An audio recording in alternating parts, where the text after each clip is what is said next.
Good evening. And on behalf of the Marine Corps Association, I want to welcome you to our program this evening. A salute to all those that have served in Iraq and Afghanistan as veterans. Thank you. Let me introduce to you the Assistant Commandant of the Marines, Joe Dunford.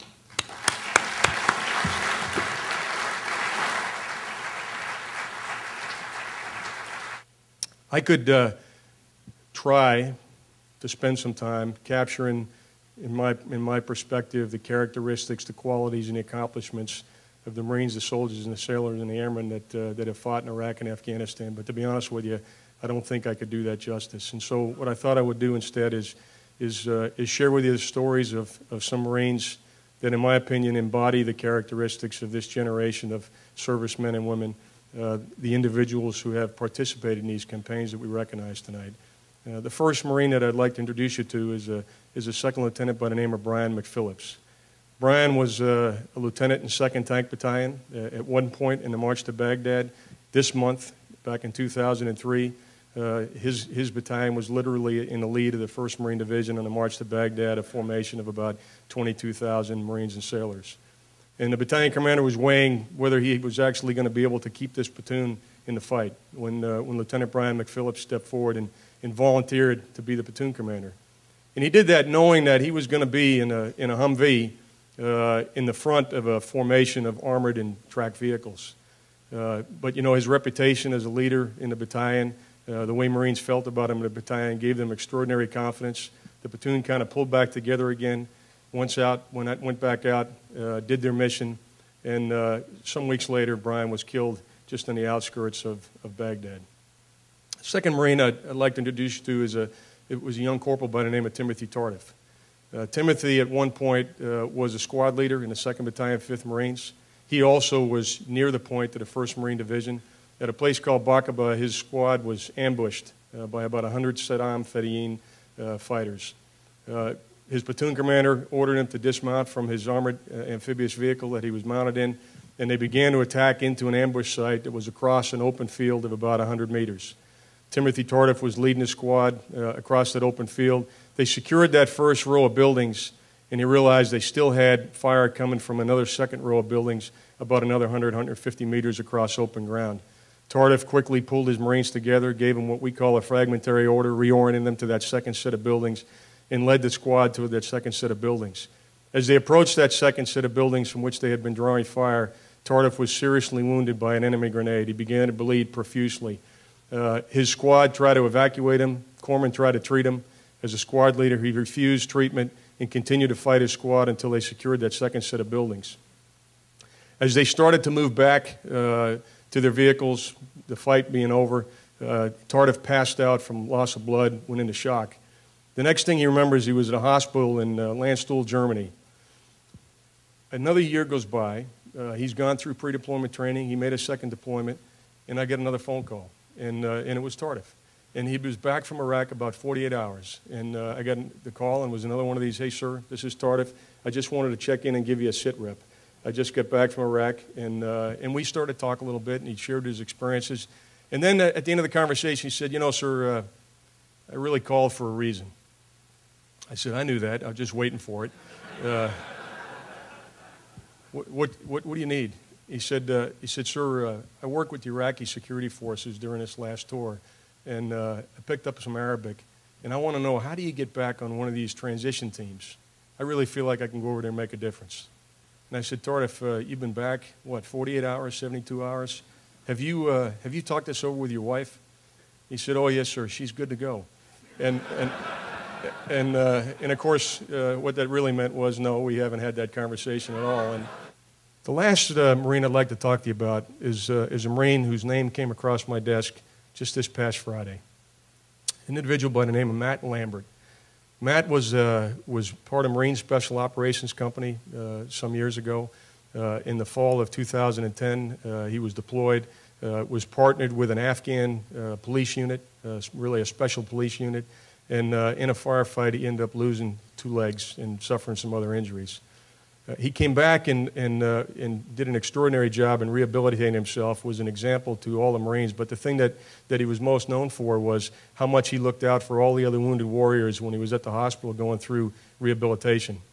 About 6 or 8 months ago, Matt put a request in to stay on active duty and keep his MOS and to deploy back to Afghanistan. His initial request was returned to him, and it said, hey, you can stay on active duty, but we're going to change your MOS, and you're not going to be deployable. Well, that's how I got involved. Is last week he sent another request in appeal to this first request to come back on active duty, keep his MOS.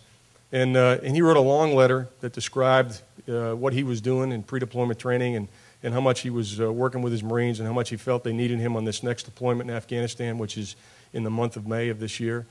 And then he sent the video. And I watched the video, and in the video, Matt has his 2 prostheses, and he took a video of himself as he's getting in and out of a MRAP, armored vehicle, as he's negotiating obstacles on the ground, so he could demonstrate to anyone who was reviewing his request to come back on active duty, he could demonstrate, how much his rehabilitation had come along and the fact that he could still make a contribution. I've got to tell you, as I watched that video, I mean, Matt has a long way to go before you would not notice that he has prostheses. He's still struggling. He still has a lot of physical therapy to go. But the Commandant and I were so compelled by his letter and by his video, we felt like what he had to offer his unit was a pretty extraordinary thing. And Matt Lampert is going to redeploy as an executive officer in a Marine Special Operations Company this May with 2 prostheses, 30 days from now. And during the dark days when most pundits thought that what we were involved in was an absolute failure, that there was no hope for the future, that you would never be able to, in the Anbar province, the heart of the Sunni insurgency, develop a positive relationship with the Iraqi people, that you'd never be able to develop capable and effective Iraqi security forces. The individuals like the ones I just described, they didn't listen. They just tightened their chin straps and they continue to perform their duties and make it happen. The reason why we've had some success in Afghanistan is for the same reason. It's for the repeated deployments, the endurance, the courage, and the commitment of individuals like the ones I just described. And some people will, when they look at Afghanistan, focus on politics in Kabul and the legitimacy of the government. They'll focus on the sanctuary that's in Pakistan, and all those things at the strategic level are important. But I would tell you tonight, having visited Afghanistan repeatedly over the course of the last several years since 2008, that the first time I went there was 0 effective Afghan security forces in a place like the Helmand province, just using that as an example. There were no schools open. There was no effective governance. And quite honestly, there was no hope of the Afghan people that were in the Helmand province. The American people now are smart enough and mature enough to separate policy from implementers of policy. And that's in large part due to the Vietnam generation that said when they came home, never again a young American is going to go away in harm's way and come back and fail to be recognized for the contribution they've made to our country, fail to be recognized for having the courage to stand up and serve our nation. And tonight, that's exactly how we feel. We feel like the American people appreciate and have honored our service, those who have served in Iraq and Afghanistan, and in a large part, that's again due to the Vietnam generation who have taken care of us and stood out there and made sure that when we came home, someone said thanks. And that's not to, I firmly believe that the young men and women that are in uniform today have a heck of a lot to offer when they come back out in a civilian society, and we need to do that. The other thing that concerns me is, I mentioned the invisible wounds. We have had, over the course of the last 10 years, over 225,000 young Americans who have suffered some form of traumatic brain injury. Thousands more have suffered from some form of post-traumatic stress and will suffer for some years to come. We're doing the best we can to take care of them while they're on active duty. We're doing the best we can to do a clean handoff back to the Veterans Administration. But I believe as a people, the American people have a commitment that should last for decades to take care of these young men and women that are coming home, and I just ask for your help in doing that. We, last year, completely revamped our transition assistance program, and now when a Marine goes to transition assistance, he actually has kind of 4 paths that he can follow. We've got a path if you just want to go find a job. We've got a path if you want to be an entrepreneur. We've got a path if you want to learn a trade. We've got a path if you want to go back and get an education. And those four kind of pathways, I think right now, or the feedback we're getting from the Marines is it's much better. It's training that they actually are engaged in, they're paying attention to. And as a result of the recent strategic review and the budget, we're going to go down to 182,000 Marines eventually. But we're going to do that in a very measured way. We're going to do that about 4,000 or 5,000 Marines a year between now and 2016. And the reason why we're going to do it in that way is because we can do it 4,000 or 5,000 Marines a year without breaking a single contract, without doing a single thing involuntarily. In other words, we can dial down our enlistments, dial down our re-enlistments, and gradually get to 182,000 and still keep faith with our Marines. And that was one of our major goals, is to ensure that as we drew down, we wouldn't have been able to do that. As we look out at our projected requirements, and we're at about 182,000, we're not going to go back to deployed for 6 months and home for 18 months, deployed for 6 months. I think it'll be closer to deployed for about 7 months and home for 14 or 15 months, but it will be home about twice as much as we're deployed. And frankly, for the next 5, 7, or 10 years, I don't think it'll get any better than that. I mean, the good news is that the demand signal for Marines is strong.